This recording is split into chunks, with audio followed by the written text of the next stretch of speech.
Bienvenidas, bienvenidos, qué bueno que nos acompaña. En el estudio de alcaldes y gobernadores, la presidenta del Instituto Electoral de la Ciudad de México, Patricia Bendaño, quien nos va a hablar de los preparativos para la jornada electoral. En la charla, por cierto muy didáctica, nos va a explicar qué pasará el día 2 de junio y nos confirmó que cantará al ganador de la jefatura de gobierno antes de la medianoche. Vamos a esperar a recibir la información que el INE nos tendrá que dar pasadas las 10 de la noche. También un análisis de cómo le iría a la candidata perdedora de las elecciones. Si gana Xóchitl, AMLO y Claudia se tendrían que ir al destierro. Pero si gana Claudia, pobre de Xóchitl Gálvez y de sus hijos. Y también la fuerza de Ricardo Monreal, el estado de Zacatecas, el municipio de Fresnillo, la alcaldía de Cuauhtémoc y sus gallos a las gubernaturas de Puebla y Chiapas. Comenzamos. Prohibido cambiarle.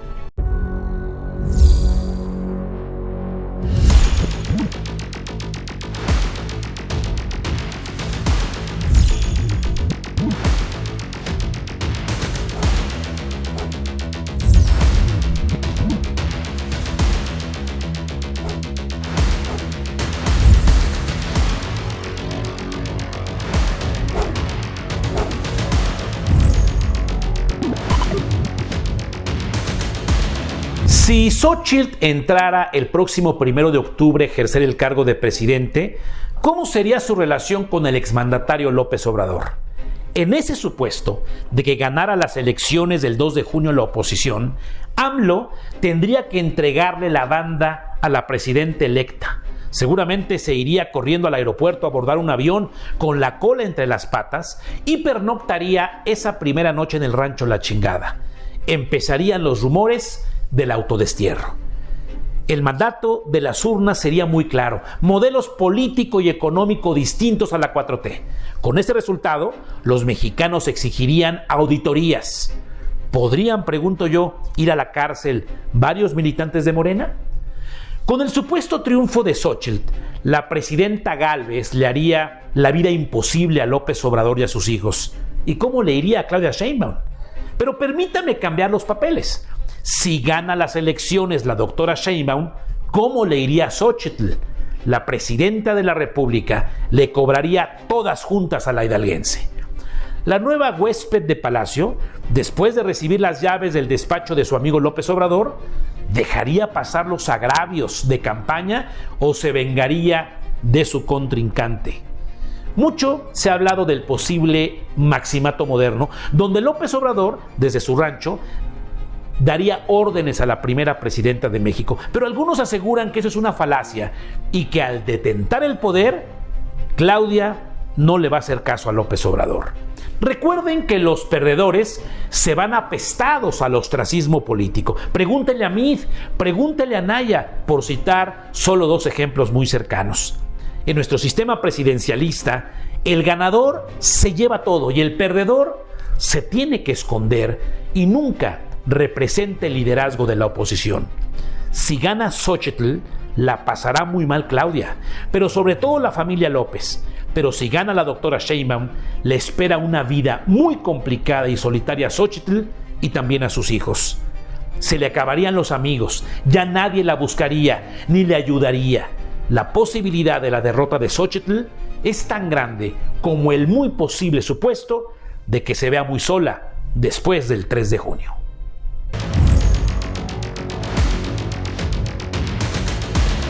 Este programa llega hasta usted gracias al patrocinio del exclusivo Club 51 en lo más alto de la Torre Mayor.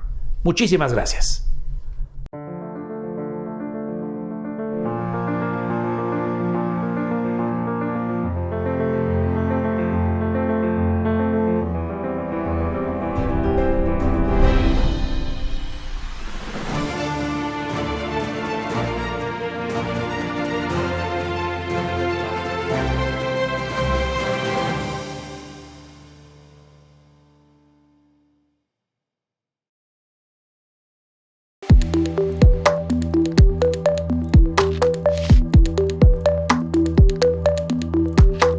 Aprecio mucho a doña Patricia Avendaño en su calidad de presidenta del Instituto Electoral de la Ciudad de México, que acepte platicar con este reportero y con la audiencia de alcaldes y gobernadores. ¿Cómo está, doña Patricia? Muy bien, muchísimas gracias. Agradecida, por supuesto, de poder saludarte y, por supuesto, también saludar a tu gran audiencia. Decirles que estamos muy contentos y con todo para sacar adelante un proceso electoral histórico, porque pues nos va a permitir elegir a nuestras autoridades, a nuestros legisladores y esa autoridad tan cercana a la ciudadanía como son las alcaldes, las alcaldesas, los alcaldes y esta figura novedosa, se puede decir todavía, que son los concejales. Que por cierto, ponga atención, la parte posterior a la boleta de los alcaldes y alcaldesas viene la fórmula de quién los acompaña en esta aventura de gobernar si ganan el mayor número de votos. Es decir, en la parte de atrás vienen los nombres, los apellidos, para que la gente esté pendiente. Y hay que comentar que es una elección concurrente a la federal, señora árbitra, señora presidenta. Muchas gracias. En la Ciudad de México siempre va en esa dinámica, inclusive antes de que se creara este modelo de casilla única, del órgano nacional que es el rector de las elecciones en México, siempre íbamos en elección concurrente. Otras entidades federativas han tenido que ir ajustando sus calendarios electorales y en algunos casos se ha logrado, en otros no. Por ejemplo, tuvimos elecciones el año pasado en el Estado de México y en Coahuila, por ejemplo. Entonces, en el caso de la Ciudad de México vamos de la mano en elección concurrente. ¿Y esto qué implica? Que van los cargos federales y van los cargos locales. Si estamos hablando de verdad, mira, se dice, me parece que ya es muy recurrente, la elección más grande. Sí es la más grande y siempre cada vez va a ser la más grande porque incrementa el número de electores. Hay más personas que adquieren la mayoría de edad, la calidad de ciudadanía se incrementa. En este año más de 93 millones de personas mexicanos van a poder ejercer el derecho al voto y además son más de 20,000 cargos, tanto de nivel federal como local. De nivel federal se compite, pues nada más ni nada menos, la Presidencia de la República, se renueva la Cámara de Diputados, se renueva la Cámara de Senadores, y a nivel local son 287 cargos. Quien va a detentar la jefatura de gobierno, se va a renovar el Congreso de la Ciudad de México, 33 diputados de mayoría relativa, 32 de representación proporcional y una diputación migrante, y se van a renovar quienes van a ocupar las alcaldías, que en este caso serán 16 alcaldías y 204 concejalías. Esta figura, insisto en ella porque recordemos que desde 1929 desaparece la figura de municipio como el órgano político administrativo de esto que eran pues las entidades municipales en la Ciudad de México. Cuando se rescata un poco esta figura, se crea un órgano que ahora es el órgano de gobierno de las alcaldías, que acompañan este consejo de concejales, acompaña al alcalde o alcaldesa en las funciones de gobierno y atienden ramos específicos de la administración y del gobierno de las alcaldías, servicio, agua, panteones, jardines, etcétera. Entonces están en ese acompañamiento. Entonces es una figura,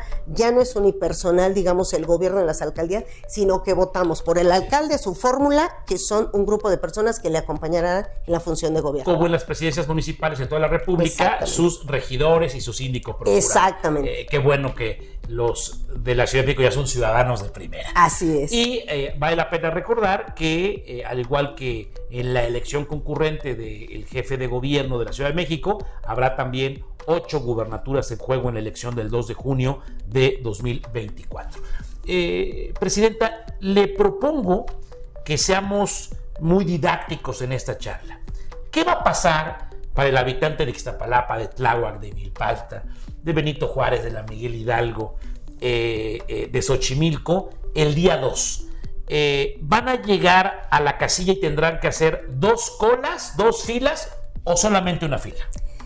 A partir del modelo que se instaura de 2014 con esta gran reforma que establece que el INE es la autoridad nacional rectora, se establece que en todas las elecciones el INE instalará la casilla, se le denomina casilla única, y en esa casilla, que tendrá un número determinado de funcionarias y funcionarios de casilla, ahí estarán las boletas, tanto federales como locales. ¿Qué va a pasar ese día? Bueno, vamos a regresarnos un poco antes, quienes hayan sido seleccionados, capacitados, tendrán la paquetería electoral y el 2 de junio tendrán que llegar tempranito al lugar donde ya va a estar definido que va a estar ubicada la casilla, y ahí empezarán a armar todo lo que tienen que instalar, las urnas, las mamparas, si alguien lo decide, firmar las boletas. Entonces llegan los funcionarios de casilla, llegan los representantes de partido político, llegan los observadores electorales antes, desde las 7 de la mañana, para empezar a armar las mamparas, colocarse en su debido lugar,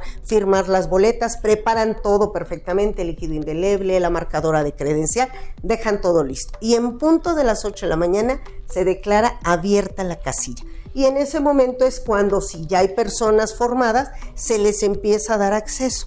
Cuando el ciudadano llega con las personas que están en la casilla y muestra su credencial de elector, que tendrá que ser una credencial de elector vigente. Y los funcionarios verifican que el rostro de la persona corresponda con quien nos la está portando, quien la está mostrando. Y en ese momento se verifica en este listado nominal, que es la relación de ciudadanos que solicitaron su credencial, que la tienen actualizada, que está en un librito, que una copia de nuestra credencial con nuestra fotografía, y ahí se verifica por sección electoral, porque es en el ámbito muy cercano a nuestro domicilio, que efectivamente esa credencial esté registrada en ese librito. ¿Por qué es importante ese librito? Porque hay personas que van a votar en el extranjero.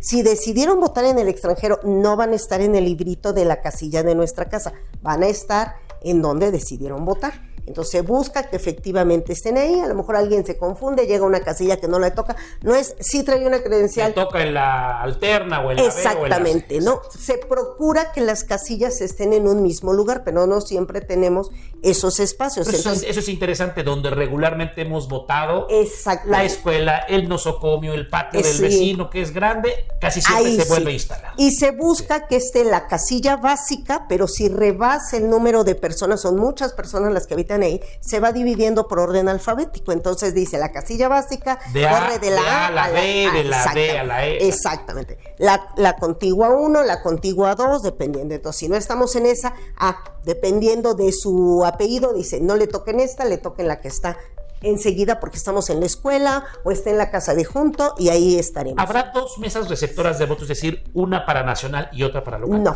todo va a ser con los mismos funcionarios en una sola mesa. Estarán, ellos les entregarán, después de que verificaron que efectivamente está en la lista nominal, le entregarán 6 boletas. ¿Cuáles son esas 6 boletas? Para presidente de la República, para senador, para el diputado de ese ámbito territorial, eso en el ámbito federal, y para el ámbito local va a ser la de jefatura de gobierno, diputación local y alcaldía.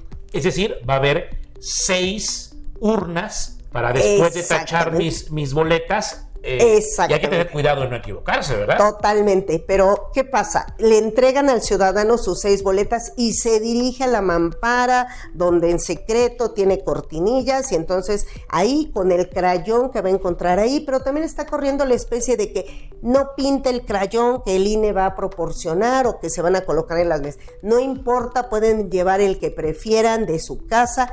El tema es que marquen la opción de su preferencia, y luego las boletas están diseñadas con un color específico para cada cargo. Tienen un color que va a identificar la presidencia, y no va a haber posibilidad de que le den 2 boletas de un mismo color. Claro. Y al salir va a encontrar... Que vienen foliadas, por cierto, con normas de seguridad muy importantes. 6 urnas, y entonces el color de la boleta corresponde con el color de la urna. Rosa para presidente, verde para diputado federal, amarilla para diputado local. Es decir, no hay manera de confundirse. No hay manera, pero puede llegar a ocurrir que alguien por la emoción meta la boleta en otra de las urnas, pero no pasa nada, vamos a ver enseguida. Termina el ciudadano de votar, introduce la boleta en la urna que corresponde, regresa a la mesa, le entregan su credencial, en el cuadernillo ya los funcionarios marcaron que tal persona acudió a votar, le marcan el dedo, le marcan la credencial y se la regresa. Medidas de seguridad para quien acude a votar. Y las boletas, es bien importante decirlo, las boletas electorales tienen más medidas de seguridad que un billete de curso legal.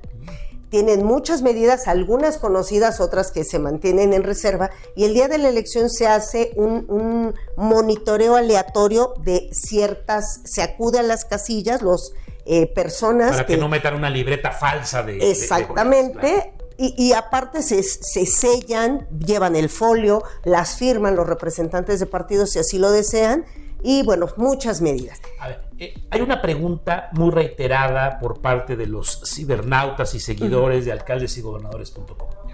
En el caso de Clara Brugada y el señor Taboada, tienen coaliciones de partidos y candidaturas comunes.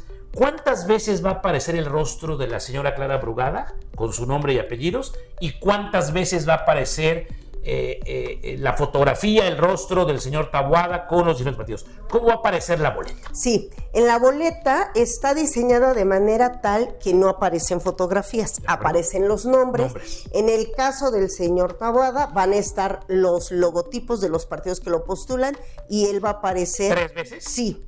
3 veces. 3 veces. En el caso de la señora Brugada, por el tipo de registro que llevaron a cabo los partidos que la postulan, va a aparecer con un logotipo nuevo o diferenciado o integrado. Donde aparece Morena, Verde y PT. Exactamente, ¿okay? Y va a aparecer el nombre. Es decir, y esto, entonces la respuesta es: Clara Brugada va a aparecer una vez en la boleta, y el señor Taboada va a aparecer 3 veces en la boleta. El Ahora, nombre. Yo, si aspiro a votar por el señor Taboada, ¿debo de marcar PRI, PAN, PRD 3 veces o solamente una opción?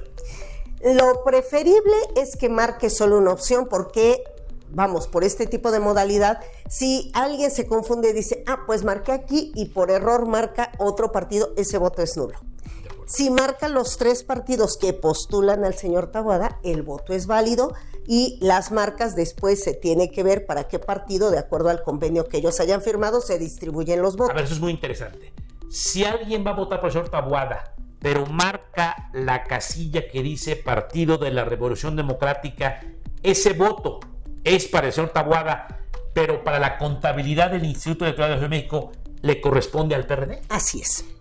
Otro ejemplo, si votan por el señor Taboada, pero marcaron la casilla de Acción Nacional, ese voto va para el candidato Taboada, pero se le contabiliza al Partido Acción Nacional. Y esto lo pregunto porque tienen que sacar los partidos como mínimo el 3%, si no se les quita el registro local. Efectivamente, en el otro caso, digamos, la otra fuerza política, las fuerzas políticas que están agrupados, ellos firmaron un convenio donde determinaron cuál va a ser la distribución. ¿Cuál es la distribución? La distribución. Es decir, si vota uno por la señora Clara Brugada, que aparece con los 3 logotipos y su nombre,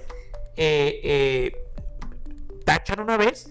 ¿Y cuánto le corresponde de ese voto al Verde? ¿Cuánto le corresponde de ese voto a Morena? ¿Y cuánto le corresponde de ese voto al Partido del Trabajo? Fíjate que es una pregunta muy interesante porque inclusive esa distribución que habían marcado originalmente los partidos fue impugnada porque se estaba hablando de que se estaba, digamos, creando una transferencia indebida de votación para los partidos. Fue impugnado, llegó a los tribunales.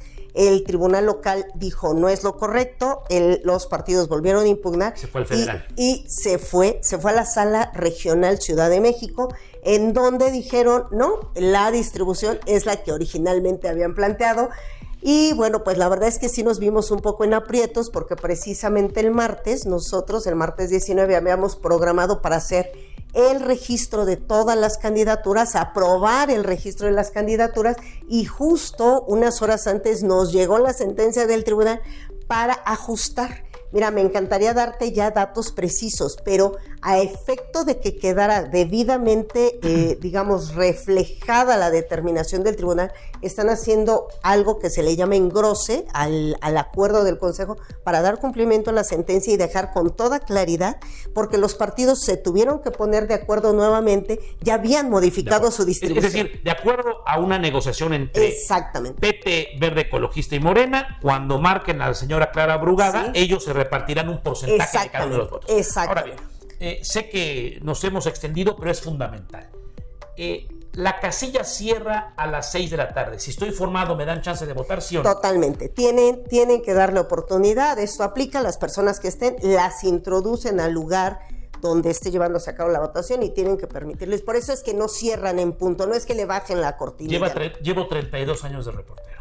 y a las 6 de la tarde todos se declaran ganadores. ¿Lo permite la ley, sí o no, presidente? No, eso no es correcto, porque hay otros mecanismos que las autoridades electorales tenemos a nuestra mano. A ver, hay mecanismos como para que puedan, esto que se conocía como las exit poll, pero ahora nosotros tenemos ¿qué mecanismos? Como instituciones electorales. Conteos rápidos. Los conteos rápidos son una muestra aleatoria que se sortea el mismo día de la elección por los órganos electorales y se dice, a ver, de este ámbito territorial, si yo quiero conocer de la elección de jefatura de gobierno, se sortean las mesas directivas, se acude, el personal de campo acude a obtener los datos, con una foto la transmiten, pero no es que tengamos la foto de todas las casillas, no, es determinado por muestreo estadístico. Una muestra demoscópica, claro. Exactamente, y ahí nos va a dar la tendencia de jefatura de gobierno, que en este caso la va a hacer el Instituto Nacional Electoral, no solo para Ciudad de México, sino para el resto de las gubernaturas en el país. ¿Usted va a salir a cierta hora a decirnos, sí, rango de tal a tal va ganando, o, de acuerdo a nuestro ejercicio demoscópico, el ganador sería, aunque falta hasta el miércoles siguiente y el PREP al 100% y las impugnaciones que seguramente habrá, usted nos va a cantar al virtual ganador, ¿a qué hora? Vamos a esperar a recibir la información que el INE nos tendrá que dar pasadas las 10 de la noche.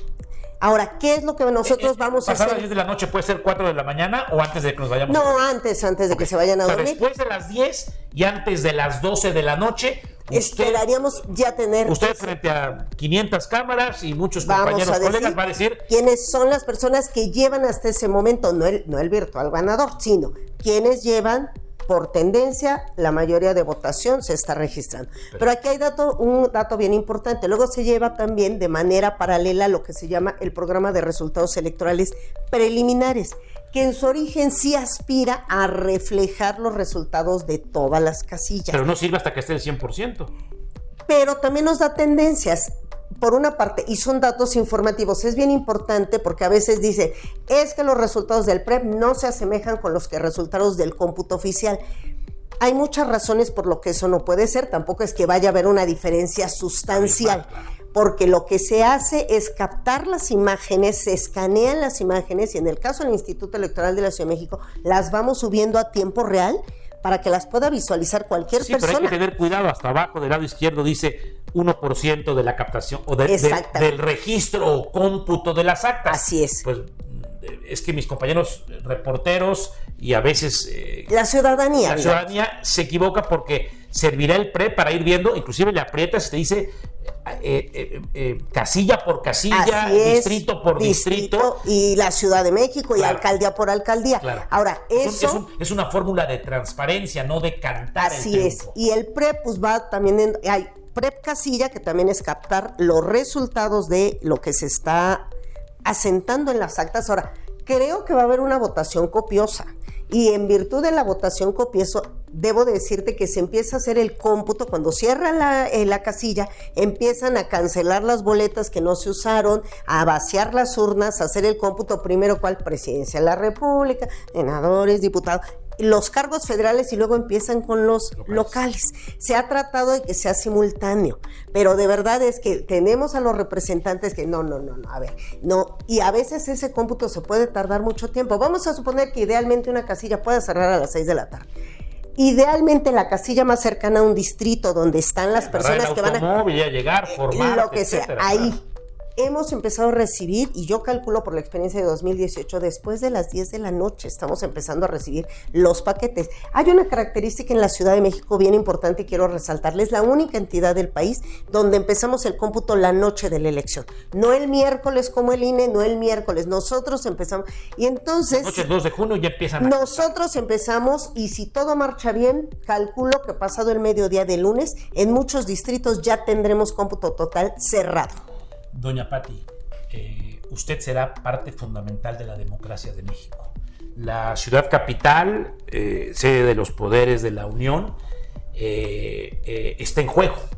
Así es. Usted, antes de que inicie el día 3 de junio, nos va a cantar al que seguramente va a ser el próximo jefe de gobierno de la Ciudad de México. Así es de que le deseo mucha suerte por el bien de la democracia, sí. Y no bajen la guardia porque creo que ustedes ya no van a descansar ni sábados ni domingos, y ustedes estarán, mientras nosotros estamos dormidos y descansando, ustedes contando votos y organizando la elección. Así es. También, si me lo permites, hacer una previsión. La ley establece que si entre el competidor entre el primero y el segundo lugar se detecta en los ámbitos territoriales de los distritos que hay una diferencia igual o menor al 1%, procede el recuento total de todos los paquetes electorales. Caramba, bueno. Entonces hacemos cómputo, si todo marcha bien, solo se recuentan los paquetes donde no vengan las actas, donde haya duda razonable.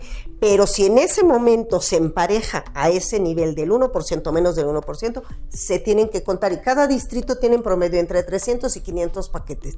Cada paquete en promedio se tardan 45 minutos por elección. Pero está previsto ya en la ley que se hagan grupos de trabajo con los consejeros distritales, con los representantes de partidos, con el personal facultado, para darle celeridad en caso de recuentos totales. Está previsto. Pues le deseo mucha suerte y gracias por estar aquí. Ha sido muy didáctica esta charla y yo lo invito de manera muy respetuosa en cualquier punto de la República donde usted me vea, inclusive la ley faculta para algunas entidades a nivel federal que se voten en el extranjero, hágalo. Salga a votar por quien le venga en gana, que sea el voto de su preferencia, sin ninguna coacción, sin ninguna amenaza, pero por favor salga a votar. Nos estamos jugando el futuro de México. Muchas gracias. Señora árbitra, gracias por estar aquí. Y le deseo mucha suerte. Tenemos voto en el extranjero también para la Ciudad de México. 52,000 personas van a tener la posibilidad de votar desde el extranjero. Y también personas que están detenidas que no han sido sentenciadas. Así es, personas en prisión preventiva y personas en postración. 600 personas que se registraron para que previamente les llevemos las boletas, quienes están en prisión preventiva, y 52 paisanos y paisanas que se registraron para votar en el extranjero. Gusto saludarle, árbitra. Igualmente, muchas gracias. Es la presidenta del Instituto Electoral de la Ciudad de México. Continuamos.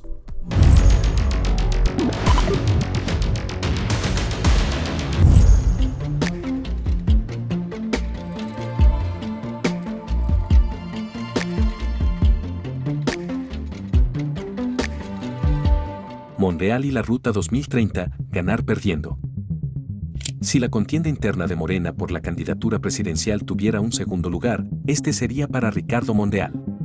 A 5 meses del nombramiento de Claudia Sheinbaum como la candidata de Morena, el senador aparece como la corcholata que mejor capitalizó su fallida aspiración presidencial y está por consolidarse como uno de los grandes líderes políticos del país por un segundo sexenio.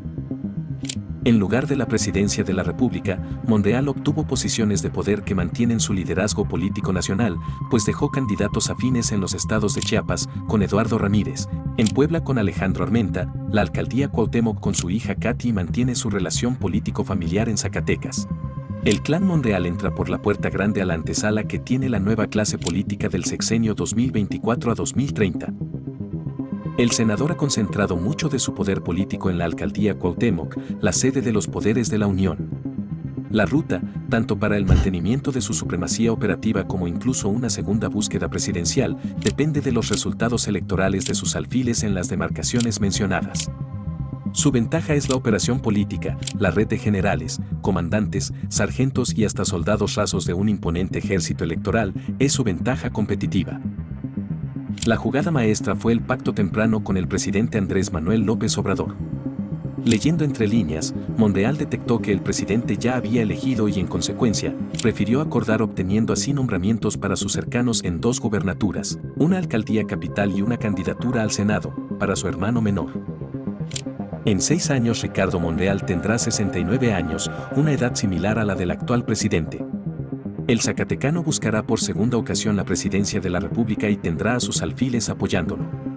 Al menos es lo que los momios políticos pronostican.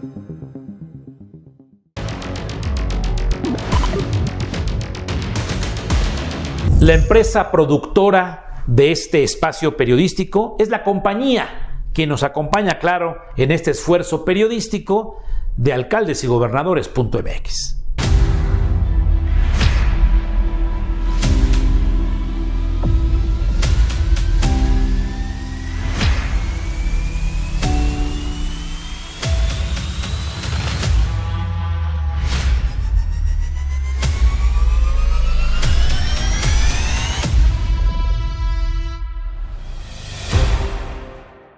El próximo domingo a las 7 de la noche, tiempo del centro de la República, iniciamos otro noticiero de alcaldesigobernadores.mx.